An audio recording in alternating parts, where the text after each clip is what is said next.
Frères et sœurs et amis bien-aimés dans le Seigneur, que la paix et la grâce de Dieu soient avec vous tous.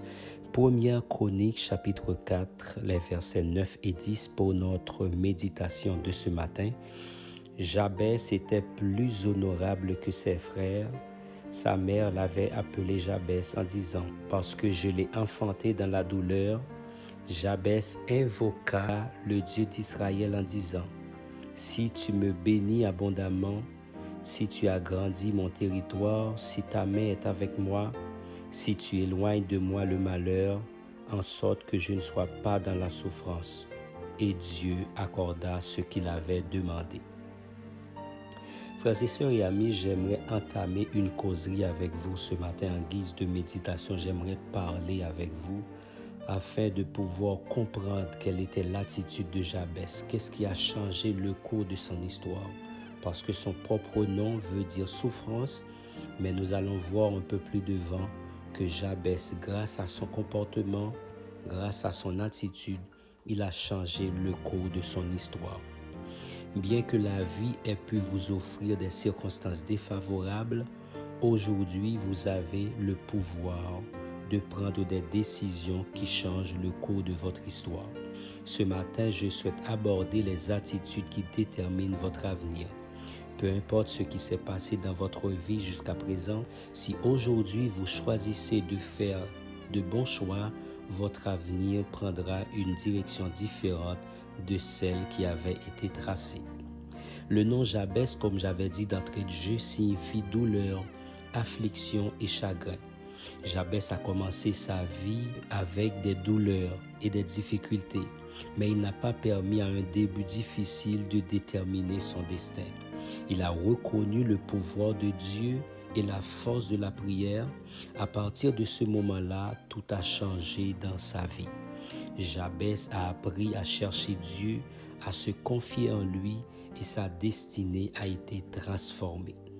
Jabès a fait une alliance avec le Seigneur qui a déterminé sa victoire.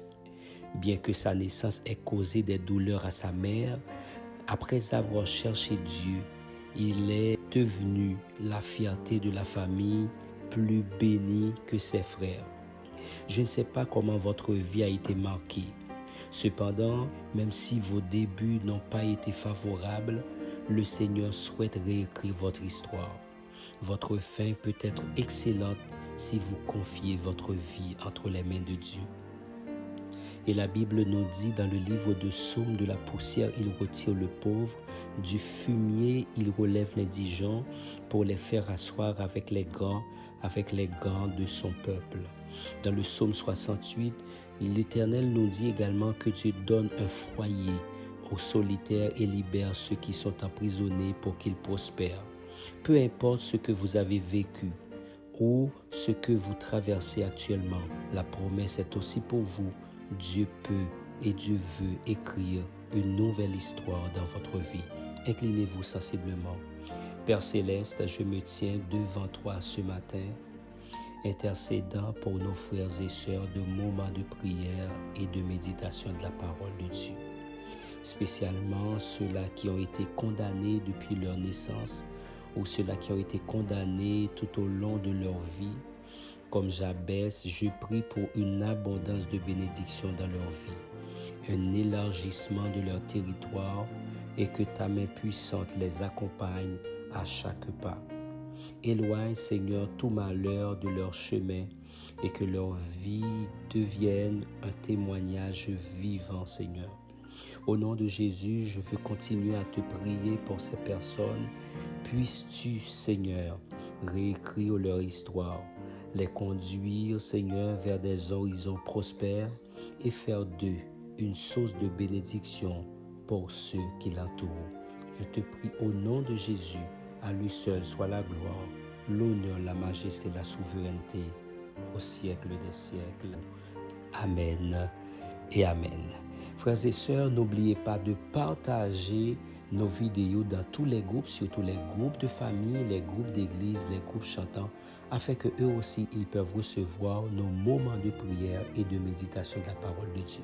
Et aussi, nous avons remarqué, beaucoup de gens ont regardé nos vidéos, mais ne se sont pas inscrits. N'oubliez pas, inscrivez-vous s'il vous plaît, afin que nous puissions continuer cet excellent travail que Dieu nous a confié. Et puis, je vous donne rendez-vous chaque vendredi pour le cri du vendredi. Laissez votre nom en commentaire et le nom des membres de votre famille afin que nous puissions aussi les présenter par devant le trône de Dieu. Excellente journée à tous. Que le Seigneur vous bénisse.